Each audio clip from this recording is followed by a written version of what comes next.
할렐루야. 오늘은 세상이 줄 수 없는 은혜를 받으십시오 라는 제목으로 말씀을 나누고자 합니다. 말씀을 나누는 이 시간에 하나님의 크신 손길과 사랑이 이곳에 가득하기를 주님의 이름으로 축복합니다. 뉴스를 보는데 이런 기사가 있었습니다.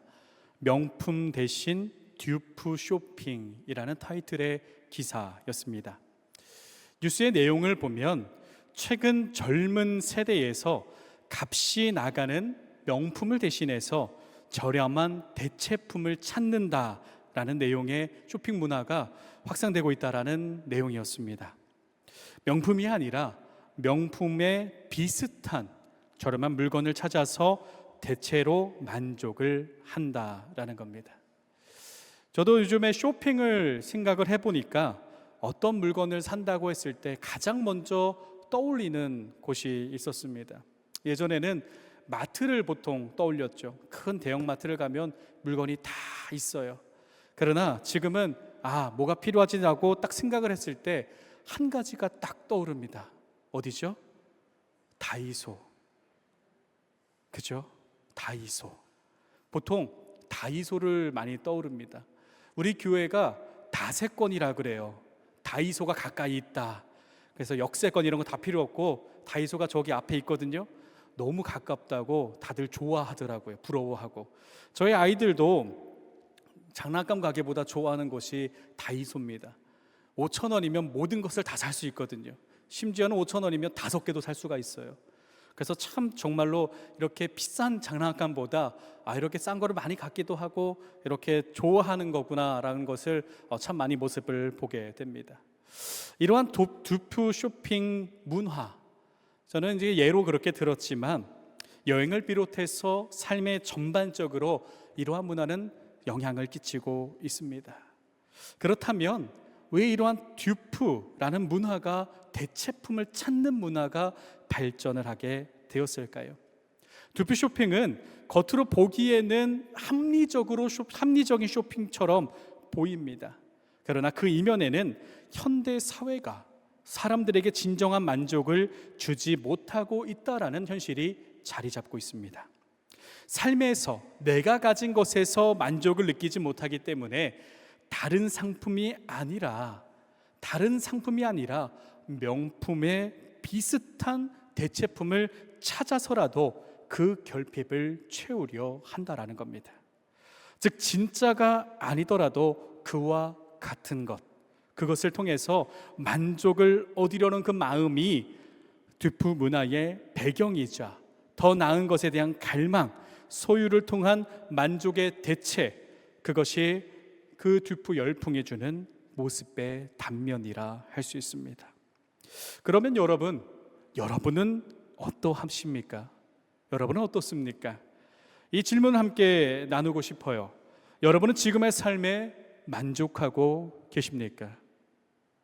혹시 지금보다 더 나은 삶을 꿈꾸고 바라고 기대하지는 않은지, 그리고 반대로 아무런 더 나은 조건을 바라지 않고 지금 이 순간의 삶에 만족하고 있다라고 여러분은 말할 수 있으십니까? 이 질문은 생각보다 쉽지 않습니다. 그래서 오늘은 이 만족하는 삶은 무엇인지, 성경이 말하는 만족의 삶은 무엇인지 나누어 보고자 합니다. 오늘 성경을 보면은 한 인물이 등장을 합니다. 그 인물이 누구입니까? 바로 엘리야입니다. 우리가 너무나 잘 알고 있는 위대한 선지자이죠. 엘리야가 처음 등장하는 그 본문의 말씀이 바로 오늘 함께 봉독한 성경 본문입니다. 엘리야는 모세와 사무엘과 더불어 구약을 대표하는 선지자이며 신약에서도 중요한 인물로도 계속 언급이 되는 인물입니다. 예수님의 변화산 사건 때에 등장한 인물이기도 했고요, 세례 요한을 향하여서 주의 길을 예비하며 사명을 완수한 자로서 엘리야를 빗대어 말씀을 하기도 합니다. 그리고 우리가 기억하는 엘리야는 누구이죠? 그는 하나님의 말씀을 담대히 선포하였고 악을 꾸짖고 수많은 이적을 일으켰고 기적을 일으켰고 갈멜산에서 바알 선지자 450명과의 대결에서 이긴 승리의 선지자로서 기억을 합니다. 또한 엘리사를 후계자로 세우고 죽음을 경험하지 않고 하늘로 올라간 영광의 종, 그가 바로 우리가 생각하는, 기억하고 있는 엘리야입니다. 그런데요, 오늘 본문에 이 성경에 처음 등장하는 대목인데요, 그런데 엘리야의 모습을 보면 우리가 흔히 떠올리는 위대한 선지자와 이미지가 다릅니다.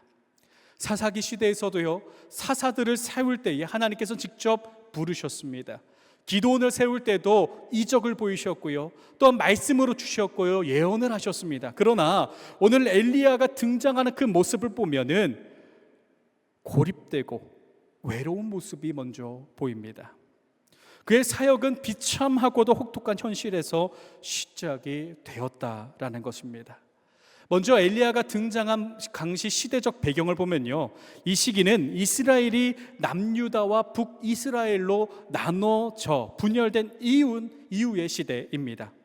그래서 북이스라엘이 점차 하나님을 떠나서 깊은 영적 타락으로 치닫을 때가 바로 엘리야의 시대입니다. 그 타락의 절정에 선 인물이 바로 본문에 등장하는 아합 왕인데요, 아합 왕은 이방 사람 이세벨과의 그 혼인을 하면서 바알 신전을 사마리아 땅에 세우고 우상 숭배를 강요하던 왕이었습니다. 그래서 성경은 아합 왕을 향해서 이전 모든 사람보다 여호와 보시기에 악하다라고 평가를 합니다. 그만큼 당시 시대는 하나님의 이름이 철저히 짓밟히고 외면당한 시대였습니다. 그러한 상황 속에서 절망과 타락한 그 시대 한가운데서 엘리야가 등장을 하는 겁니다. 하나님을 잊고 우상에 빠진 시대, 하나님의 이름이 짓밟히고 조롱당하는 영적 암흑기에 엘리야는 하나님의 음성을 대변하는 선지자로 부름을 받습니다. 그런데 오늘 성경을 보니까요, 제가 앞서 말씀드렸듯이 엘리야의 등장은 하나님의 부르심으로 시작하지 않습니다. 오늘 엘리야의 모습을 보면 하나님의 말씀에 순종하는 모습으로 시작을 한다라는 겁니다.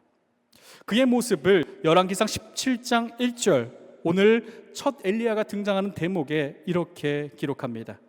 엘리야가 아합에게 말하되 내가 섬기는 이스라엘의 하나님 여호와께서 살아계심을 두고 맹세하노니 내 말이 없으면 수년 동안 비도 이슬도 있지 아니하리라 라고 그의 첫 모습을 이렇게 기록을 합니다.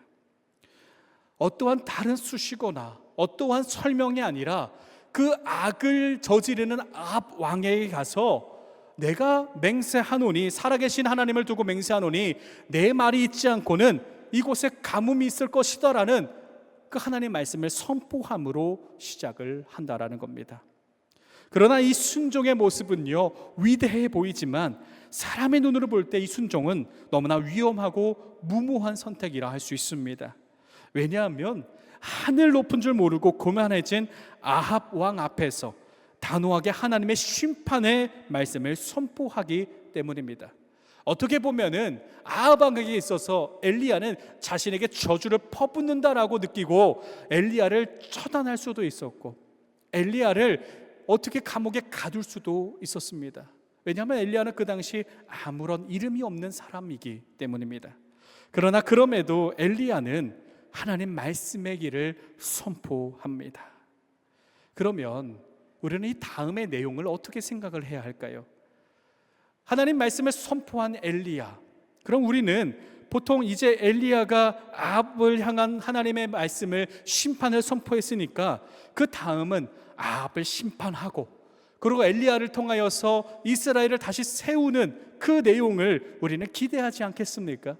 그러나 오늘 성경은요, 전혀 다른 길을 기록을 합니다. 하나님께서는 말씀을 선포한 엘리야에게 한 가지 명령을 내리셨습니다. 그것은 무엇이냐면 숨으라라는 것이었습니다. 너 이제 선포했으니까 군사를 일으키고 이 용사를 일으켜서 아합 왕을 처단해라가 아니라 선포했으니 숨으라라고 말씀을 하십니다.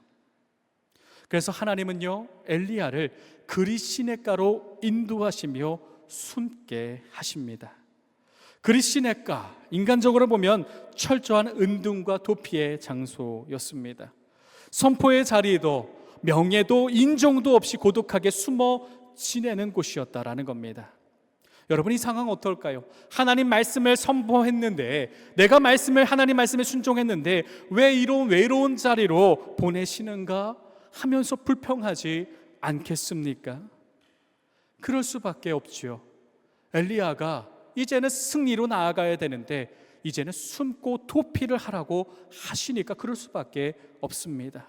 그러나 놀랍게도 성경은요, 엘리야가 이 그리 시냇가에서 불평하거나 원망했다는 기록은 전혀 없습니다. 엘리야는 그곳에서 불평이 아닌 하나님께 감사하며 하나님의 뜻을 따르기를 시작합니다. 엘리야는 그 자리에서 순종하며 조용히 인도하심을 따릅니다. 우리는 이 모습 속에서 한 가지 중요한 질문을 던져야 합니다. 어떻게 엘리야는 이런 상황 속에서도 하나님 앞에 바로 설 수 있었는가? 하나님 앞에 어떻게 만족할 수 있었는가? 우리는 이 질문을 던져야 합니다. 오늘을 살아가는 우리에게도 동일하게 던져지는 질문입니다. 우리는 하나님을 믿는 그리스도인입니다. 우리는 하나님을 따르고 하나님 믿는다고 하면 하나님의 인도하심과 하나님의 복과 하나님의 축복이 있는 삶을 기대하는 사람입니다. 그러나 때로는 우리는 엘리야처럼 앞이 보이지 않은 현실 속에도 놓일 때도 있다라는 겁니다. 그러면 그때 여러분은 어떻게 하십니까? 축복할 때만 만족을 누리는 하나님께 감사의 고백을 돌리십니까? 아니면 동일한 모든 상황 속에서 만족을 누리고 계십니까? 오늘 말씀을 기억하시면서 진정 우리가 만족하는 삶은 무엇인지 생각하면서 말씀을 나누시기를 바랍니다. 첫 번째로 여러분, 나를 기억하시는 하나님을 믿을 때 우리는 진정한 만족을 누릴 수 있습니다. 엘리야가 만족할 수 있었던 이유는 나를 기억하시는 하나님을 굳게 신뢰했다라는 겁니다. 여러분, 엘리야를 기억하시는 하나님이 내 이름을 지금도 기억하고 계심을 여러분 믿으시기를 주님의 이름으로 축복합니다. 오늘 상황을 보면요, 엘리야는 아합 왕에게 하나님의 말씀을 선포한 이후에 아무것도 없는 그리 시냇가에서 숨어 지내야 했습니다. 그러나 불평하거나 불안해하지 않았습니다. 그 이유는 하나님은 자신이 어디에 있으나 자신의 이름을 기억하고 계심을, 잊지 않고 계심을 믿었기 때문입니다. 그렇다면 여러분, 기억하신다라는 것은 무엇일까요? 하나님이 나를 기억한다라는 것은 어떤 의미일까요? 하나님의 기억은요, 단순한 회상이나 떠올림이 아닙니다. 우리가 기억하는 것처럼 우리가 몇 년 전의 일을 기억을 못하고 또 부분적으로 기억을 하는 그 기억처럼 회상이나 떠올림이 아니라라는 겁니다. 우리는 하나님의 기억을 알기 위해서는 창세기로 먼저 올라가야 합니다. 창세기 8장에 보면 노아의 방주에 대한 이야기가 기록되어 있습니다. 노아의 방주는 무엇입니까? 하나님을 잃어버린 백성에게 내린 징벌이었습니다. 그때에 선택된 노아의 가족과 그 수많은 동물들만 방주에 들어가게 되었고 온 세상은 물에 잠기게 됩니다. 그리고 비가 멈추고 땅이 드러날 때에 그때에 하나님께서 노아에게 이렇게 말씀을 하십니다. 하나님이 노아와 그와 함께 방주에 있는 모든 들짐승과 가축을 기억하사 하나님이 바람을 땅 위에 불게 하심에 물이 줄어들었다라고 기록을 합니다. 물이 줄어들고 새로운 걸음을 시작하는 노아를 향해 내가 너를 기억했다라고 말씀을 하고 계시는 겁니다. 여기서 기억하다라는 단어는요, 히브리 단어로 기억하다, 새기다라는 뜻으로 마음에 깊이 새기고 잊지 않으시며 언약대로 역사하신다라는 뜻으로 사용을 합니다. 그리고 출애굽기로 가서 하나님의 기억에 대해서 이렇게 기록합니다. 출애굽기 2장 24절입니다. 이스라엘의 백성이 고통 중에서 부르짖을 때에 하나님께서는 아브라함과 이삭과 야곱에게 세운 그 언약을 기억하셨다라고 기록을 합니다. 여기서 하나님께서 기억하셨다라는 것은 곧 그분의 사랑, 약속과 사랑을 따라 그 백성을 회복의 길로 인도하시겠다라는 하나님의 의지가 담겨 있습니다. 그리고 마지막으로 시편 34편에 다윗의 고백을 통해서 하나님의 기억을 어떤 기억인지를 발견할 수가 있습니다. 내가 여호와를 항상 송축하며 내 입술로 항상 주를 찬송하리다 라고 다윗은 찬양합니다. 여러분, 이 고백을 보면 다윗의 상황이 어떤 것 같으신가요? 내가 여호와를 항상 송축함이고 내 입술로 항상 주를 찬양하겠습니다 라는 이 찬양이 흘러넘치는 이 다윗의 순간은요, 정말 평안한 상황에서 감사의 시처럼 올린 것처럼 보이기도 합니다. 그러나 실상은 그렇지 않습니다. 이 시는요, 사울에게 쫓겨서 목숨을 부지하기 위해서 블레셋 땅 가드로 피신해서 미친 사람처럼 행동하면서 살아남아야 했던 그 절박한 상황에서 드린 찬양입니다. 이 찬양을 할 때 다윗의 모습을 사무엘상 21절 13절에 이렇게 기록을 해요. 그들 앞에서 그의 행동이 변하여 미친 채 하고 대문짝에 그적거리며 침을 수염에 클림에라고 그 모습을 기록합니다. 그러나 그럼에도 불구하고 다윗은요, 하나님께 내가 하나님을 찬양합니다 라고 외치고 있다라는 겁니다. 그러면서 이렇게 외칩니다. 너는 여호와의 선하심을 맛보아 알지어다. 그에게 피하는 자는 복이 있도다.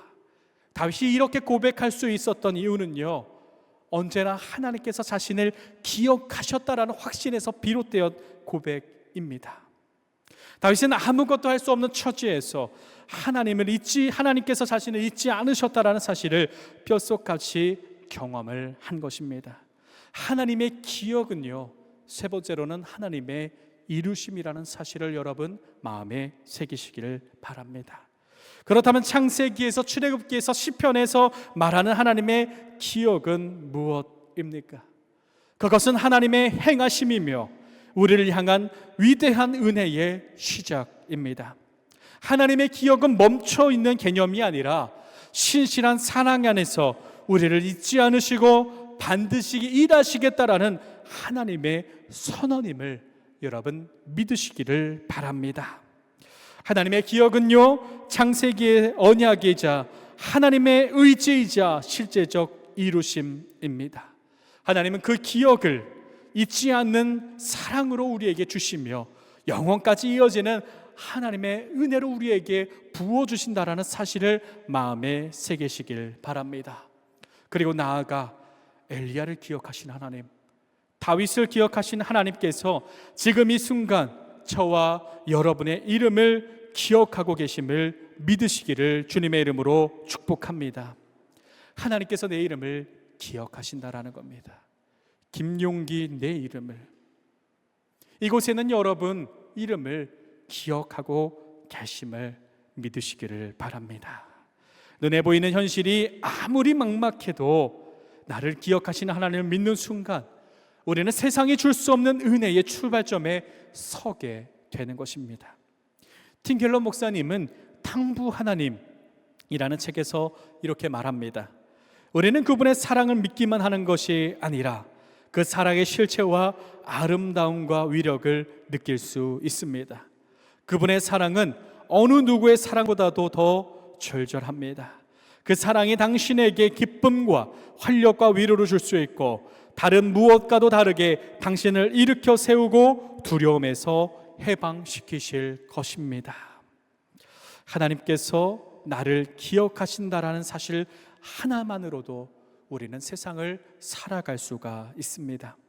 불안 속에서 평안을 결핍 속에서 감사함을, 고통 중에서도 찬양할 수 있는 힘을 얻게 된다라는 사실을 마음에 기억하시기를 바랍니다. 여러분, 오늘 우리의 삶에 아무것도 보이지 않을지라도 나를 기억하시는 하나님을 믿음으로 고백하시기를 바랍니다. 그때에 우리는 세상에 줄 수 없는 그 은혜, 만족함의 시작의 걸음을 떼게 됩니다. 저를 한번 따라해 보시겠습니까? 하나님이 내 이름을 기억하십니다. 다시 한번 오른손을 가슴에 얹고 다시 한번 내 이름 넣는 거예요. 하나님이 내 이름 김용기를 기억하십니다. 근데 김용기 하시면 안 됩니다. 다시 한번 해봅시다. 하나님이 내 이름 김용기를 기억하십니다. 아멘. 여러분, 하나님이 내 이름을 기억하고 세상이 줄 수 없는 은혜의 문을 지금 열고 계심을 믿고 나아가시길 바랍니다. 그리고 나아가 한 걸음을 떼어 그 축복의 길로 걸어가는 저와 여러분이 되기를 간절히 소망합니다. 그리고 우리는 두 번째로 우리가 기억해야 될 사실은요, 우리가 은혜의 문을 열고 들어갔을 때에 하나님은요, 우리가 감당할 수 있도록 하나님의 방법으로 우리를 채워 주신다라는 사실입니다. 여러분, 하나님께서는요, 우리의 필요를 정확하게 채워 주신다라는 사실을 믿으시기를 바랍니다. 오늘 성경 본문을 보면요, 4절에서 하나님께서 엘리야에게 이렇게 말씀을 하십니다. 그 시냇물을 마시라. 내가 까마귀들에게 명령하여 거기서 너를 먹이게 하리라. 하나님께서는 엘리야를 그리 시냇가로 인도하셨고 그에게 한 가지 약속을 하십니다. 내가 너의 모든 필요를 채우리라 라는 것이었습니다. 그런데 우리가 이 성경을 보면요, 그 약속을 이루시는 하나님의 방식은 우리가 기대하는 일반적인 방법과 다름을 볼 수가 있습니다. 오늘 성경에서 보면 하나님께서 엘리야를 먹이시기 위해서 어떤 존재를 사용을 하시죠? 까마귀를 사용을 하시죠.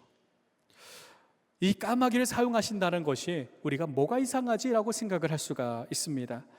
그러나 까마귀는 유대인들에게 있어서 상당한 충격적인 방식이라 할 수가 있습니다. 레위기에서는 분명 까마귀 종류를 가증히 여길 것이라는 것으로 규정하기 때문입니다. 부정한 새로 여겨지던 까마귀를 하나님께서 선지자의 생명을 살리는 도구로 사용을 하신다라는 겁니다. 그러면 왜 하필 까마귀였을까요? 다른 새들도 많잖아요. 비둘기도 있고 동물도 있잖아요. 하나님이 사자를 보내실 수도 있고, 아니면 하나님이 사람을 보내실 수도 있고, 아니면 배를 띄워가지고 거기다가 주실 수도 있겠지요. 그러나 하나님은 정확하게 지목을 하시죠. 까마귀를 통하여 너에게 너의 필요를 채우겠다. 이 말씀은요, 하나님의 공급은 인간의 기준이나 상식, 문화와 경계를 뛰어넘는 초월적인 방식으로 이루어진다라는 것을 보여주기 위함입니다. 엘리야는 지금 가장 힘든 곳에 있습니다. 하나님 말씀을 하고 숨고 죽음을 눈앞에 두고 있기 때문입니다. 앞에서 짧게 나눴지만 엘리야는 정말 비참한 상황이에요. 시냇가에 뭐가 있겠습니까? 인적이 드문 시냇가, 누구도 찾으실 수 없는 그곳이었습니다.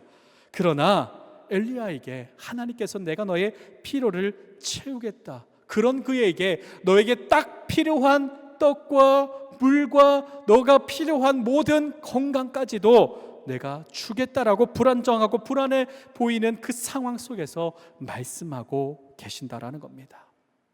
그때 엘리야는요, 하나님의 채우심을 따라서 그 시간을 믿음으로 감당해 냅니다. 원래는 즉각적인 하나님의 복을 받았지만 엘리야는 하나님의 채우심을, 하나님의 방법대로 채우심을 기다리며 받았다라는 겁니다. 그리고 성경은요, 이렇게 기록합니다. 시냇물이 마를 때까지 엘리야는 그 자리에 있었고 하나님은 그의 모든 필요를 채워 주셨다라고 기록을 합니다. 여러분은 어떻습니까? 하나님의 채우심, 여러분의 만족으로 이어지고 있습니까? 우리는 종종 하나님의 은혜의 문 앞에 서 있다라고 하면서도 하나님의 방법을 바라보면서 불안해하고, 이건 부족할 것 같은데, 이 방법은 또 맞는 걸까?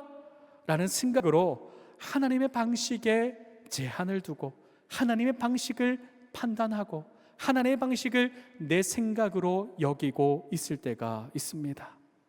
그러나 여러분, 우리가 기억해야 될 사실은요, 엘리야 하나님이 우리 하나님이라는 겁니다. 내가 필요한, 나에게 필요한 분량대로, 그 믿음의 분량대로, 형편의 분량대로 나보다 더 나를 더 잘 아시는 하나님이 나에게 채워주시는 분이라는 사실입니다. 나를 아시는 하나님은요, 여러분, 나보다도 더 나를 더 잘 아시는 분입니다. 예수님께서도 말씀하셨죠. 너희에 있는 머리털까지도 세신 바 되었다. 그러니 두려워하지 말라라고 말씀을 하셨습니다. 여러분, 하나님의 채우심은요, 세상의 조건과는 다릅니다. 하나님의 방법은요, 세상이 말하는 방법과는 다릅니다. 하나님의 방법이기 때문입니다. 그리고 하나님의 시간은요, 우리가 생각하는 시간과 방식과는 다릅니다. 내가 생각하는 그 시간과 방법, 세상의 풍요는요, 많음에 초점을 두고 있습니다. 그러나 하나님은요, 우리 안에 있는 생명의 초점, 우리 안에 있는 믿음의 초점, 우리가 이 세상에서 빛의 사람으로서, 소금의 사람으로서 살아갈 우리의 사명에, 우리의 모든 삶에 초점을 맞추시고 있기 때문임을, 맞추시고 있다는 그 사실을 기억하시기를 바랍니다. 지금 이 순간에도 우리는 하나님의 손에 붙들려 있습니다. 그리 시냇가에서의 까마귀를 통한 채우심은요, 사랑의 메시지였습니다. 그 메시지가 우리에게 향해 있음을 여러분 믿으시기를 바랍니다. 사랑하는 여러분, 하나님은 지금도 우리를 잊지 않고 계시고 내 이름을 기억하시며 나에게 필요한 것을, 나보다도 더 잘 아시는 하나님이 나에게 필요한 것을 채우고 계십니다. 하나님의 손은요, 멈추지 않고 계시고요, 나에게 초점을 맞추고 나를 바라보고 계신다라는 그 사실을 믿으시기를 바랍니다. 혹 내가 내 마음에 왜 내게는 만족함이 없을까? 내게는 이렇게 부족할까? 왜 내 마음에 불안함이 있을까? 내 표정에는 밝은 표정이 없고 왜 어두움만 있을까? 내가 이것으로 감당할 수 있을까? 염려하는 분이 계십니까? 그때야말로 하나님을 체험할 수 있는, 하나님의 채우심을 경험할 수 있는 자리라는 사실을 믿고 이 시간에 다시 한번 하나님 내 이름을 기억하시는 줄 믿습니다. 하나님, 그 믿음 가지고 나아가오니 나에게 맞는 그 분량대로 채워 주시옵소서. 결단하며 고백하며 나아가시기를 주님의 이름으로 축복합니다. 하나님의 채우심은요, 완전합니다. 부족함이 없으십니다. 하나님의 채우심은요, 우리를 다시 살아나게 하고 엘리야처럼 그의 인생을, 그의 생명을 끝까지 책임지시는 분이라는 사실을 믿으시길 바랍니다. 그렇게 여러분, 나를 기억하시는 하나님, 나에게 하나님의 방법대로 채우시는 그 하나님 앞에 나아가 진짜 만족함, 세상이 줄 수 없는 그 은혜로의 만족함을 누리며 살아가시기를 주님의 이름으로 축복합니다. 이제 말씀을 마무리하고자 합니다. 사랑하는 여러분, 지금도 나를 기억하시는 하나님을 바라보시기를 바랍니다. 제가 참 좋아하는 찬양 중에 나를 지으신 주님이라는 찬양이 있습니다. 그 가사를 보면요, 나를 지으신 주님 내 안에 계셔. 처음부터 내 삶은 그의 손에 있었죠. 그는 내 아버지, 난 그의 소유, 내가 어딜 가든지 날 떠나지 않죠. 후렴의 가사를 보면 이렇습니다. 내 이름 아시죠? 내 모든 생각도. 내 이름 아시죠? 내 모든 생각도. 내 흐르는 눈물 그가 닦아주셨죠. 아바라 부를 때에 그가 들으시죠. 여러분, 이제 우리 차례입니다. 이제 나를 기억하시는 하나님을 우리가 이제 기억하며 붙들며 나아가야 할 때입니다. 나를 기억하시는 하나님의 은혜를 붙들고 지금도 나를 위해 일하시는 하나님을 따라 믿음으로 반응하며 나아가시기를 바랍니다. 현실이 막막해도, 조건이 부족해 보여도 우리를 기억하시는 하나님께서는 우리에게 감당할 수 있도록 힘을 더하여 주실 줄을 믿습니다. 그 사랑과 신실한 손길을 신뢰하며 믿음의 발걸음을 한 걸음씩 옮기는 저와 여러분이 되기를 주님의 이름으로 축복합니다. 축복합니다. 축복합니다. 기도하겠습니다.